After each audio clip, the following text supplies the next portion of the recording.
Thanks a lot, Coach. Appreciate you having me on. Huge fan of the football office. Big believer in it. Love the networking ability and love being a part of it. My name is Zak Bigelow. I'm the defensive GA at the University of Tulsa. Here today to talk to you about my favorite pass concept. That's the levels concept. I know it might sound a little strange to you, a defensive GA talking about an offensive pass play. This will be my third year as a Division I GA. Previously at the University of Northern Colorado. This will be my second year at the University of Tulsa. Thing is, I'm an offensive coach. That's my passion. But we had an opportunity in my third year to move over to the defensive side. Wanted to have a chance to spend a year on the different side of the ball, see how the opponent thinks, what defenses are trying to do to stop an offense, what they're looking for tendency-wise. And that was a great opportunity to coach offensive players for the offensive scout team. So I thought it was a great opportunity to expand myself as a coach, and expand my knowledge, and make myself more marketable for my career. So like I said, today we're going to talk about the levels concept. My talk today is kind of inspired by the football office. Posted this yesterday when people were talking about what they liked about the football office. You know, I think this is a site for men who want to change the game. It's the next group of guys that are going to take over football. It's people who are sick of hearing, this is the way we've done it because that's the way we've always done it. Or when you ask a question, they say, well, refer back to 1995. So what I did is, we didn't run this play at the University of Tulsa last year. We did 2 years ago at the University of Northern Colorado. And I like the play, the levels concept. And last year, one of our other offensive GAs, Brady Walls, he was at Jenks High School in Oklahoma. He's returned there now. Him and I had a great relationship together. You know, we really love staying up late, watching film of different guys, expanding our knowledge, talking ball. And what we've done a lot is, he had already done extensive studying of the play and of the concept and what people were doing, the different teaching techniques of it. And together we've continued to build the language and the reads and how we teach it. And when you look at this play, it's what Nick Saban says is the toughest concept to defend, levels. And Chris Brown at Smart Football did a great job. He wrote an article about this. It's Peyton Manning's favorite concept to throw. And when you talk about one of the greatest quarterbacks of all time, it's his favorite concept.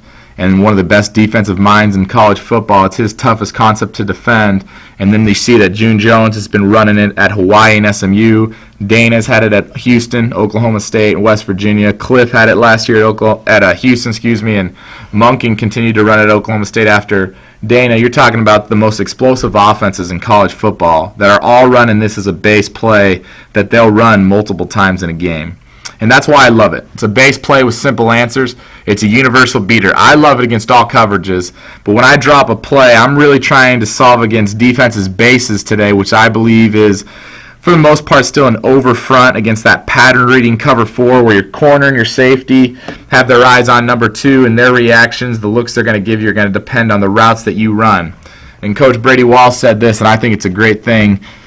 Defenses are going to use pattern reading coverages. We're going to use coverage matching concepts, coverage matching routes. And what I mean for that is, we're going to run routes and concepts that are based off of what you do on defense and with your coverage. And I'm not trying to be so specific and so detailed with my quarterback that I make it complicated that this is the read versus cover 1, this is the read versus cover 2.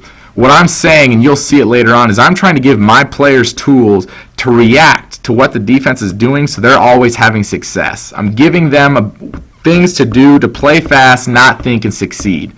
It's a great base play. You got to rep it over and over and over again to do that. I'm not a big system believer. I believe you start with your base plays, the things you believe in most, and you build your offense and fit it around there. Stay committed to what you want to do because that's how you become great at it. A big part of that is the seam read. It's a big part of our base offense. It's something that is in the levels concept. It's also the inside receivers routes and 4 verticals. It's in a couple other concepts. So this is a route that it may look difficult and it may be confusing at first and say, wow, do you really think kids can get this good at recognizing defenses running it? Well, I'm repping it in multiple concepts. I'm practicing it a number of times over games. This is a route I want to get great at. So here we go. Here's our basics levels concept I'm talking about. It's on the left side here. You've got a basic 2x2 segment passing concept. So I called levels to the left side, and I've just got the basic 4 vertical call on the right. I'm swinging the back. He's check releasing. He's in the protection. What we're going to do is number 2 is going to run the seam read. He's going to get to 10 yards, and he's going to stare down his capped defender and make his route. So he's either going to run a seam. He may bend it inside, depending on where the safety is, or he's going to run a dig and settle up in one of the zones. Your number 1 receiver, I've got him labeled as Z. He's going to run a 5-yard in route, And then depending on what the wall defender does, who I've labeled as the S, the Sam linebacker there, he will pivot back out, because always we want our guys running to grass. Get open, don't overthink it, make sure you're open, don't run so you get covered. The quarterback then is going to read the wall defender. He's looking at the Sam. Number 1 in the read is the seam read. Number 2 is the fin. He's going to take the snap, take a 3-step drop. He's looking to see if the wall defender is walling hard or if he's come off on the fin. If he's walling hard, he'll hitch up, throw the fin right now. The wideout will catch it at 5 yards. He'll cut up field and try and make a big play. If the wall defender comes off of my seam read quickly, the quarterback is going to either throw the seam on time on his 3rd step, or if he's capped and has to run a dig, he'll hitch up, find the dig window, and make the throw. In our 3-by-1 concept, you want to start off with, I'm a big believer in, if the backside safety to a 3-by-1 is going to trace over, if he's going to cheat over to the 3 receiver side to give the defense a number advantage, you got to run an isolation route with your X, make him pay. That guy's got to be your go-daddy. That's the guy you're expecting to win all your one-on-one matchups. So you start there, you can run anything on the backside. Then to the front side, now we've got a 3-man levels concept. Your W is running your seam read. He's still the number 1 read. His wall defender is the Mike now. I would expect another linebacker to be sitting between the Sam and the Will, or the S receiver and the W receiver, excuse me. Your Mike is going to be your read. He's your wall defender, and we're reading out the same way. Get your eyes on the wall defender. If he walls hard, take it to the fin. In this case, that'd be the S receiver. He's labeled as number 2. If number 2 isn't there, because the Sam's sitting in, then you go to your 3rd fin. That's your 3rd read. If, from the beginning, the Mike didn't wall hard enough, get your read on the cap defender, hit the seam with no hitch. If you've got a cap defender, hitch up, find the dig window, make the throw. So seam read, this is what we're talking about, capped or uncapped. This is what I think is the beauty of teaching this play. I know a lot of people run levels, but what Coach Walls and I have studied and what we've put into teaching in time is this is how we want to teach the route to get the most out of this concept. Instead of just running a dig, we want to run a seam read here. And when we run a seam read, we're talking about capped or uncapped. We're trying to get this guy open. So when I say capped, I'm talking to the receiver in the inside. I'm saying you're capped if there's a defender on top of your route stem at a depth greater than 8 yards. So if you're capped, you're going to run a dig, can settle in the window. If you're uncapped, that means there's no defender over your route stem. You're going to run the seam or a bender. You look for the ball as soon as you clear the wall defender. So here we're going to get a look at this so this makes more sense.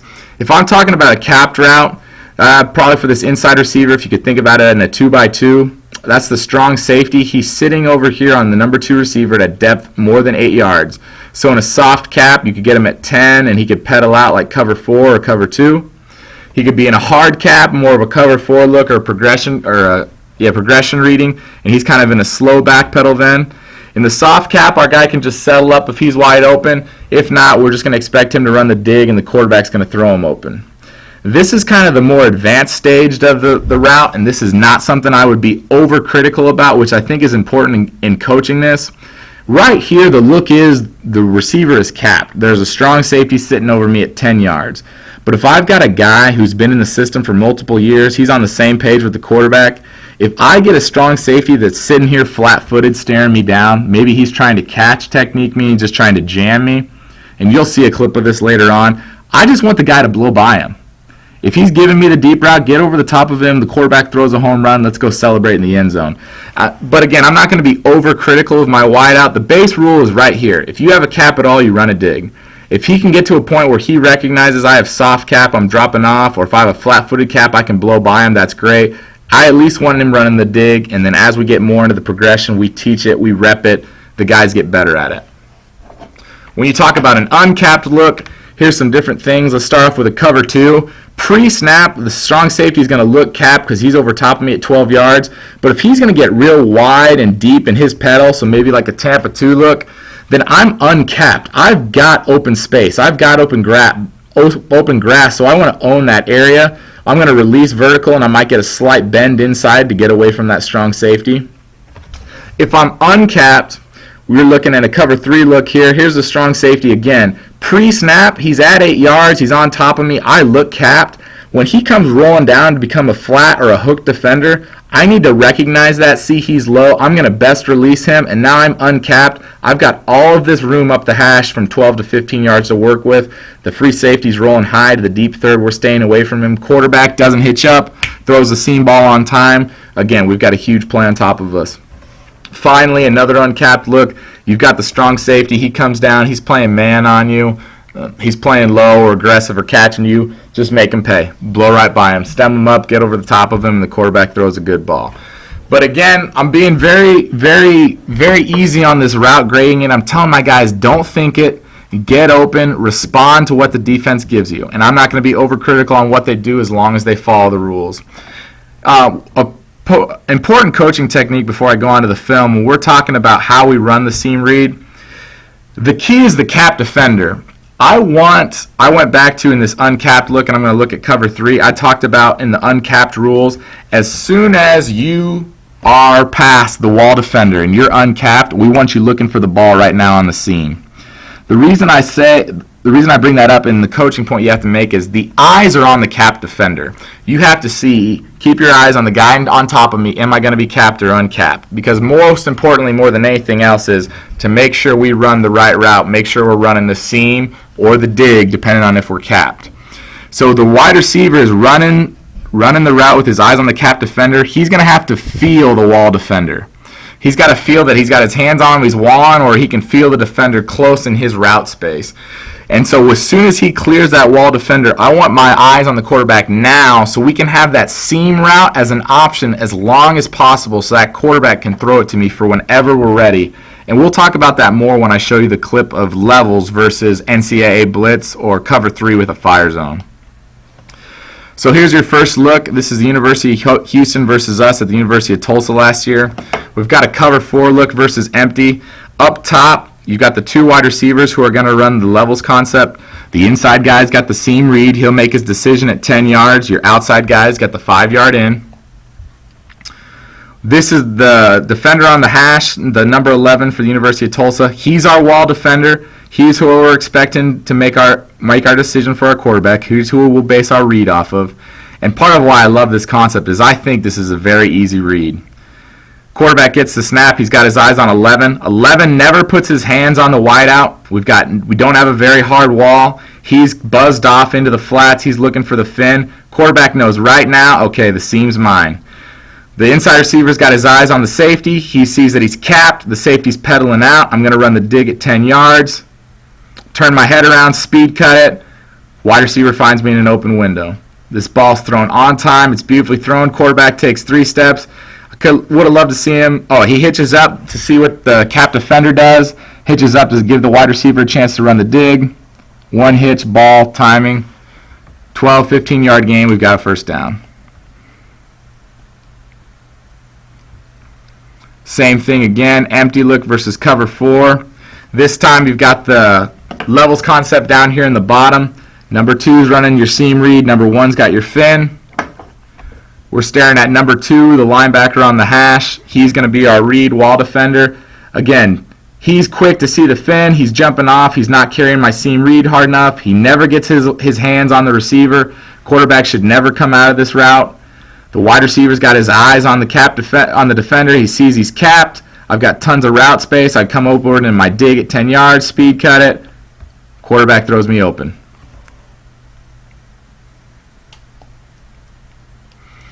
And again, I love this against cover 4, this pattern reading stuff people are doing. Your safety and your corner are going to have their eyes on number 2. They have to keep dropping when number 2 is holding vertically. Even though number 1 releases inside, the corner has to keep dropping off because people are looking for that corner route. This is a great coverage that people have come up with to combat smash. So when the corner's dropping out, looking for the corner out by the wide receiver, the safety's still dropping because he sees number 2 vertical. He knows he has to stay on top of him. We've got a wide open dig window to take advantage of it. I know some people talk about swinging the back to the levels concept. I don't like it because then your Mike becomes your wall defender. You have to make sure your outside backer is staying true and playing sound defense and covering the flat route by the back. Why swing him over there? Let's make the read as simple as possible. Let's put 2 over 3, make them play extremely right to be correct. If not, we're going to get a 15-yard gain on our seam where we'll hit the fin with a chance to break it into a big play. Now we're going to run it out of a 3x1. Video's a little messed up here, excuse me.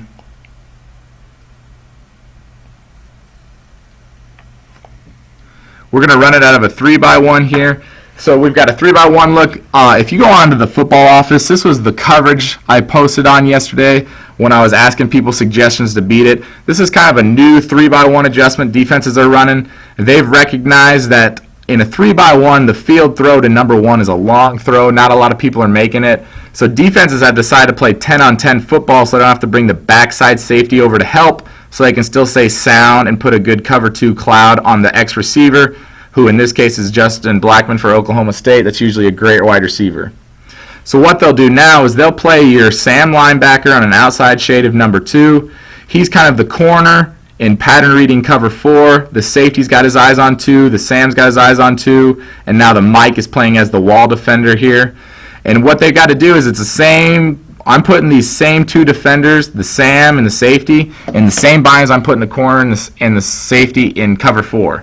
They've both got to hold vertical with 2 vertical releasing routes. They've got to keep their eyes on number 2. Even though number 1, or in this case number 2, breaks in a 5-yard in, they have to hold for the corner route, so the Sam in this case cannot drive on the 5-yard in, and your wall defender's put in a huge bind. So number 3's got the seam read. 1 and 2 have your 5-yard ins. Here we're looking at the Mike right in the middle of the field, the Arizona linebacker. Heavy wall. He completely turns his back to the quarterback. He's trying to stay on top of the seam read. The fin is wide open. It's an easy read. 1 hitch, ball. We've got a ton of space for our playmaker. He takes it, makes 1 guy miss. We got a 17-yard gain, first down. Let's do it again. I talked about this earlier, and I know that they're going to throw the scat concept into the boundary, but I want you guys to pay attention to the 3x1 here. Your tight end is going to run the seam read. 1 and 2 have your 5-yard ins. Now, we talked about the tight end here running the seam read. His eyes should be on my cap defender. He should be feeling a wall defender. As soon as he clears the wall defender, we want him to be able to turn around and get his eyes on the quarterback if he's going to run a seam, so the quarterback has a chance to throw a seam at any time. So here, the safety is rolling down over number 2. Your Sam and Mike are coming on the NCAA blitz. Backside safety is going to the deep third. Look at the tight end here.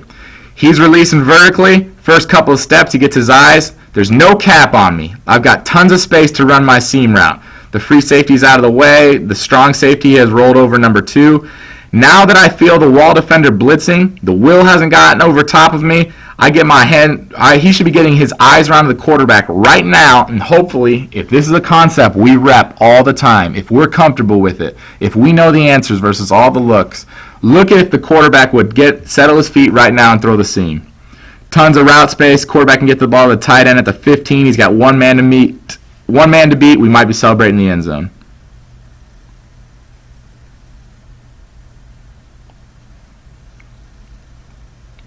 The tight end here runs a dig. I can't tell you for sure. The University of Oklahoma just might always put that on a dig.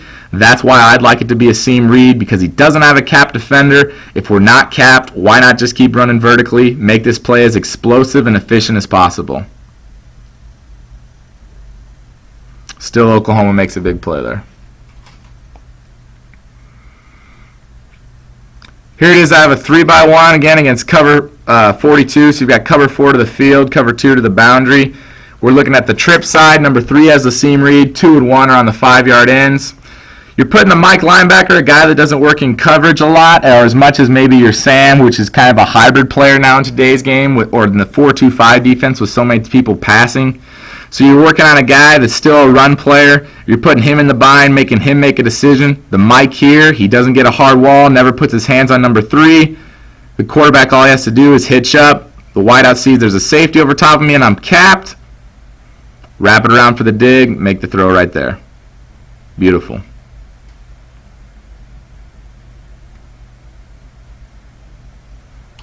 Again, this is a 3rd and 6 call here. We make a 15-yard completion and get upfield. It's first down again, driving inside enemy territory.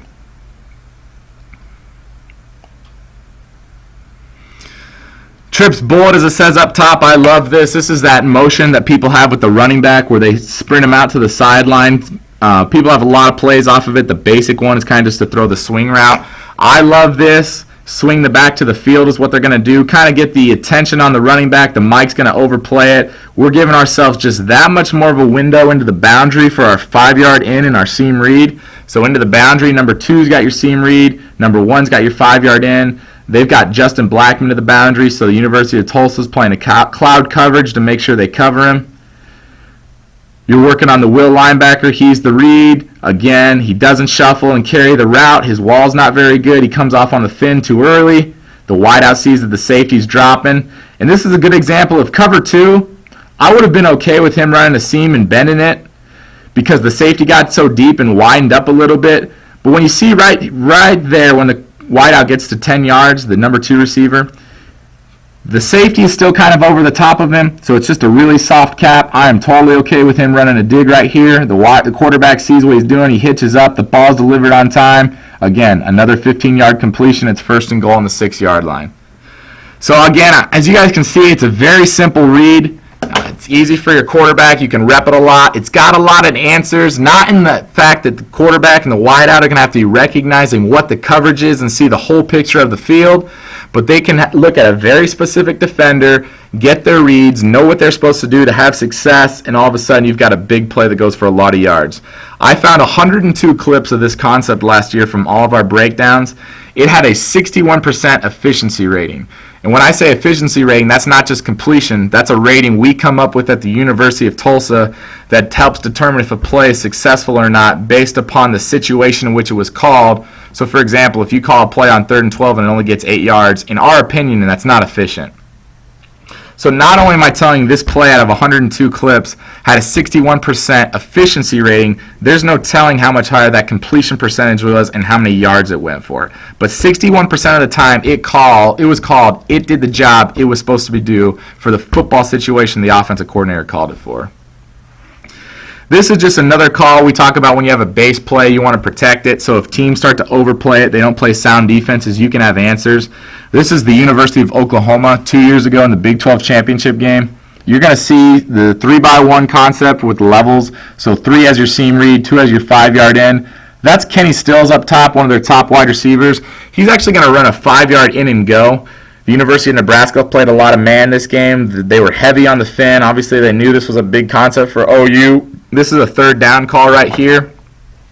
And I love this just as another way to protect your plays. Number 1 on the 5 yards, if the corner's going to drive on me, he puts on a little double move right here. The cornerback is on top of him. Kenny Stills makes a great route adjustment, but I'm just showing you this as an example of something else you could do. Still a big play for OU, and they score a touchdown there. And it says sometimes the D wins at the top. We're going to run the levels concept up top, and I want to show you that not everything's perfect, and I recognize that. This isn't the end-all of football conversations. But I want to show you up top when the defense wins, and then we'll kind of talk about why. So you've got the seam read by number 2 up top, the 5-yard in by number 1. Our quarterback's going to get his eyes on the wall defender, the linebacker right there in between the hash and the numbers. Again, I love this play with the bullet series. See how it pulls the Mike out of the box, gets his attention away from the boundary. We've got a no wall at all. The linebacker doesn't carry, doesn't get his hands on him. He goes straight to the fin, so our quarterback's eyes go on the seam read. Look at the safety here. Extremely flat-footed, isn't taking a very deep drop.